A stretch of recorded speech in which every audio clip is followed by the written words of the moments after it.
Hi everyone, hope you're having a wonderful day. In today's video we're diving into the story of a single mother living in a leaking shelter and the heir of a powerful family who dares to defy his father, cut off all family money and register a tiny company called DJ just to prove her love is real. Will their new life survive this brutal test?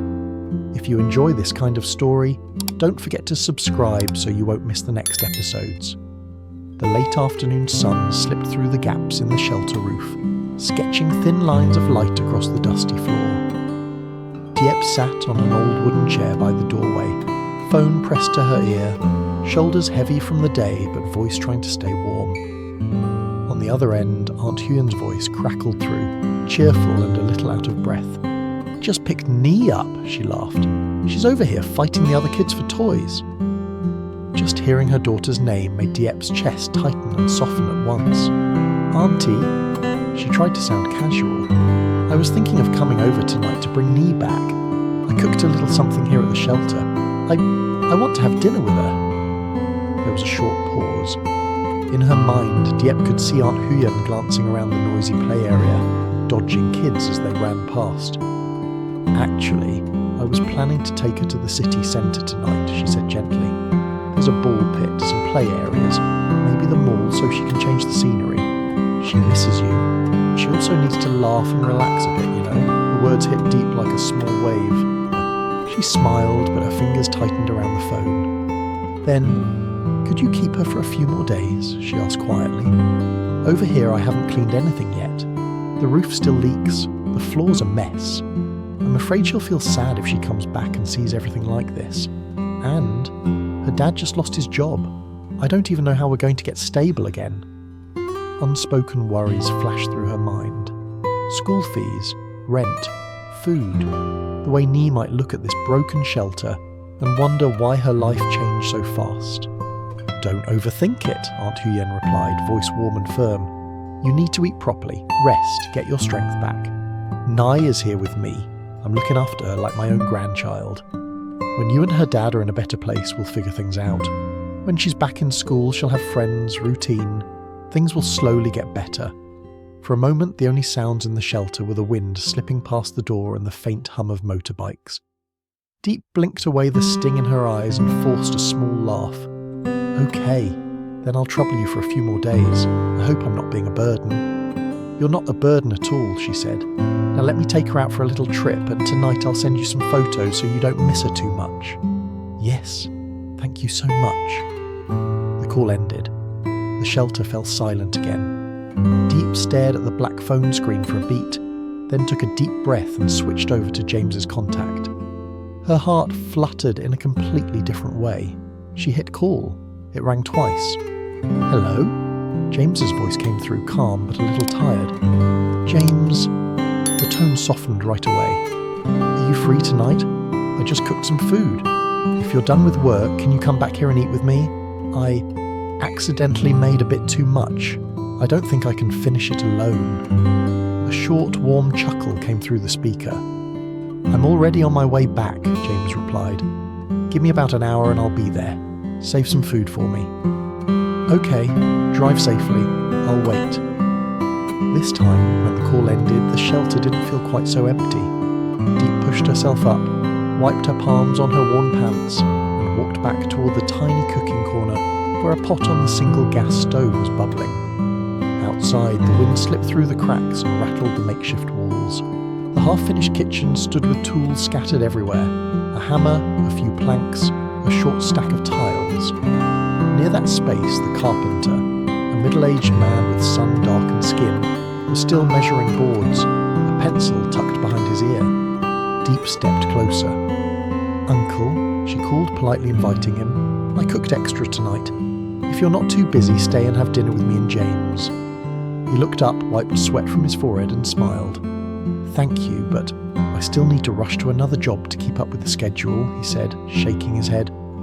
"Another time, when I'm free, I'll drop by. You two go ahead and eat." "All right, I won't keep you then." As she walked back toward the stove, smoothing her messy hair, a faint burnt smell hit her. "Oh no," she muttered. She quickly lifted the lid and saw the rice at the bottom had begun to burn. She hurriedly stirred it, trying to save the top layer, steam fogging her face. In this small temporary shelter, the sound of boiling water, the blowing wind, and her own heartbeat blended together. Part of her regretted not bringing Nee home tonight, but another part of her knew she couldn't stay fragile forever. She had to rebuild this life, not just for her daughter, but for herself. She scooped out some rice, tasted a grain, and gave a crooked smile. James is probably going to say I cooked the rice too dry again, she mumbled, a hint of playfulness cutting through her exhaustion. Outside, the sky deepened into purple. The bushes swayed, the chill slipped in through every gap. Diep set a bowl of soup on the beaten wooden table and exhaled slowly. She looked around, unfinished planks, 2 sets of chopsticks, loose wires hanging down. Everything felt halfway done, but in the middle of the mess she kept her back straight, refusing to let her tears fall. "It's okay," she whispered. "I'll make it. One day, Nee will run around laughing in a real home her mum built." The phone on the table buzzed with a new message, the bright screen lighting up her tired but determined face. That little phone was her bridge to the outside world, the thin line reminding her she wasn't completely alone, cut to the city. At that same moment, James stepped out of his car and into a very different world. The gleaming lobby of his family's corporate headquarters, marble floors, mirrored walls, employees in suits nodding as he passed. He moved quickly to the top floor, the weight of the day sitting on his shoulders. Outside, the sky was the same purple as the one above the shelter, but here it was framed by glass and steel. A crystal chandelier hung from the ceiling of his father's office, scattering reflections across dark walnut walls. Behind a polished wooden desk, his father sat waiting, expression unreadable. James paused at the doorway for a second, hand tightening around the folder in his fingers, the first draft of the business plan he and Diep had poured their hopes into. He drew in a breath, stepped inside, and quietly closed the door behind him, ready to face the man who could either support their dream or try to crush it. James stepped forward until he stood in front of the desk. The chandelier light above them glinted off the glass walls, but the air between father and son felt cold. "Bah," James greeted, steady but respectful, placing the folder down. "This is the project I mentioned. The kitchen at the shelter is almost done. Next, Diep and I want to focus on building a small business. I came to show you our plan." His father looked at the folder, then at James. "Is this about that new company you mentioned last week?" he asked slowly. "The one with her?" "Yes," James replied. "We're calling it DJ for now. Diep and James. We want to build something from scratch. No luxury, no shortcuts, just hard work." His father didn't even bother to open the folder. "Kinddengineer begon biet kisau," he said quietly. "She was kicked out of her own family's company. Her in-laws abandoned her. Now she's clinging to you. And you want me to believe that has nothing to do with the fact you're my son, with my name, my money, my company?" James's jaw tightened. "You're judging her on everything that's happened around her, not who she is," he replied. "She's the one who got her hands dirty at that shelter, who stayed when everyone else walked away. She didn't come to me asking for money. She just wanted a chance to build something." His father leaned back, folding his arms. "So you're in love," he said, almost bored. "That explains the passion, but it doesn't answer the question. Is she with you, or with our bank account?" James's fingers curled into fists at his sides.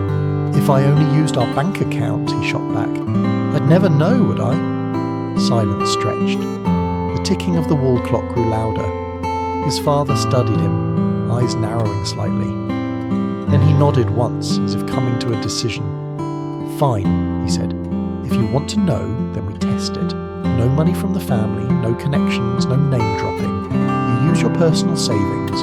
You go queue at the government office like everyone else. You sign every form yourself. If DJ stands on its own feet, if she stays when things get hard, I won't interfere. I might even acknowledge your little company."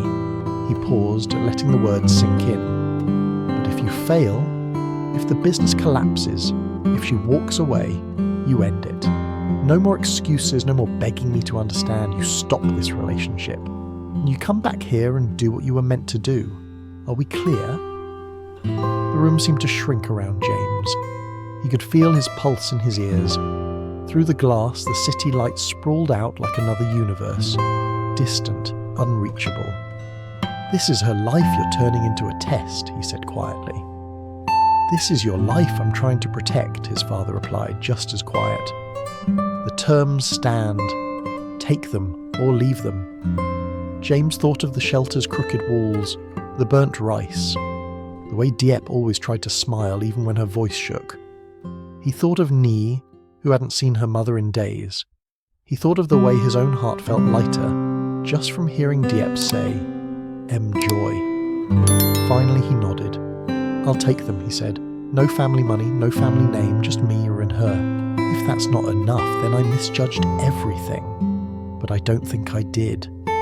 His father watched him for a long beat, then stood and reached for his jacket. "Then go," he said. "I'll be watching." He walked past James and out of the office, leaving the smell of expensive cologne and old power behind. When the door clicked shut, the room fell deadly quiet. James looked at the unopened folder on the desk, then picked it up again, gripping it tighter this time. The chandelier light suddenly felt too bright. The leather chair, the polished wood, the thick carpet. It all looked like a gilded cage trapping him in a life chosen without his vote. He turned and walked out. Cut to the next day. The camera follows James stepping out of a government building, the kind with faded walls and flickering lights. In his hand, he's holding a file stamped with fresh approval. Company registration, DJ Kobas, London. He pauses on the steps, letting out a breath he didn't realise he'd been holding. Without the family driver, without a secretary, he'd queued, filled out forms, corrected mistakes. It felt strangely good, exhausting, but real. He pulls out his phone and glances at the time. I'm late. Back at the shelter, the sky's already turning dark. The wind has picked up, rattling the metal sheets overhead. Inside, a single bulb casts a warm circle of light. The door creaks open. "I'm back," James calls, a little out of breath. Diep pops her head out from the cooking corner, hair tied up messily, cheeks flushed from the heat. "You finally made it," she says, but she's smiling. "I was starting to think my burnt rice scared you away." James laughs, stepping in and closing the door behind him. "If anything, I came faster because of the burnt rice," he jokes. "I couldn't let you finish it without supervision." She rolls her eyes, but her relief is obvious. She wipes her hands on a small towel and walks toward him. "You look different," she says, giving him a once-over. "That suit makes you look older, in a good way, like a real boss." He glances down at his slightly wrinkled jacket. "Well, that's perfect timing," he grins, "because I came to report to my real boss." "Report what?" she asks, brow furrowing. He lifts the file between them. "I went back to the agency," he says. "DJ is officially registered. In 1 or 2 days we'll have all the final papers. After that, we can open a business account, rent a small place, and start for real." For a second, she just stares at him, brain catching up. "You mean it's real now?" she whispers. "Not just us talking big at night, half asleep." "It's real," he confirms. "We're partners. You're the boss. I'm your assistant. I already told them you're the one in charge." She swats his arm lightly. "Don't joke like that. I barely know how to spell half those business words." "That's why you have me," he says gently. "You know the people. You know what it's like to fall and still get back up. That's something no fancy degree can teach. We'll figure out the rest together." Her eyes shine, but she looks away quickly, pretending to fuss with the bowls on the table. "Sit down," she says. "The rice is a little crispy, but the soup is good, I promise." They sit facing each other at the small table, steam rising between them. A stray cat sneaks around their feet, meowing softly. Wind whistles outside, but inside the world feels smaller, warmer. They put their hands together for a quick, simple thanks before eating. "To DJ," James says quietly, "to starting from zero." "To DJ," she echoes, a shy smile tugging at her lips. not giving up. They eat. He piles vegetables into his bowl, taking big bites like someone who hasn't eaten all day. "This is so good," he says, mouth half full. "See? Crispy rice, soft veggies, perfect balance." "You're just saying that," she protests. "I'm not," he insists. "When I eat with you, everything else disappears. Meetings, pressure, my dad's voice, all gone." At the mention of his father, she glances up. "Did he say anything?" she asks carefully. James hesitates, then nods. "He doesn't approve," he says honestly. "Not of this place, not of you, not of DJ. But he gave me a choice, and I chose us." She falls silent, chopsticks hovering over her bowl. "So now what?" she asks softly. "Now," he answers, "we prove him wrong. We build this company without his money. We find a small place to rent, maybe just a tiny shop first. You handle the front, I handle the papers. We work until we're too tired to think. And one day, when DJ's standing on its own, I'll bring him here, and he'll finally see you the way I see you." Her eyes fill, but she blinks the tears back. "That's a lot of pressure," she jokes weakly. "Good thing you're stronger than you think," he replies. They continue eating, the conversation drifting to possible locations, what they'll sell first, how many customers they might get on day one. With each sentence, the future, which used to look like an empty road, starts to form tiny shapes. A signboard, a counter, a door that opens when someone pushes it. Later, as they clear the table, their hands brush while they both reach for the same bowl. They pause, then laugh. That kind of easy laugh that comes when two people are equally tired and equally hopeful. Outside, the wind still howls, but in that little circle of light, with tools scattered on the ground and papers for a brand new company lying on the table, it feels like something important has been quietly decided. Not just a business, a promise. Trong tập phim này, Diệp sống tạm trong căn tròi dột nát, nhớ con gái nhì ra giết nhưng vẫn chấp nhận để cô Huyên nuôi thêm vài ngày, vì ở chỗ con bừa bộn và Duyên vừa mất việc. Sau khi khép lại, Diệp mời Duyên về ăn cơm tối giản dị cùng nồi cơm thề nhưng đầy trần tinh. Ở một thế giới hoàn toàn khác, Duyên đối với người cha chuyên quyền lực trong tập đoàn gia đình. Ông nghi ngờ Diệp lợi dụng tiền bạc bắt Diệp chứng minh tình cảm bằng cách tự lập, không dùng một đồng cắt nào của gia đình.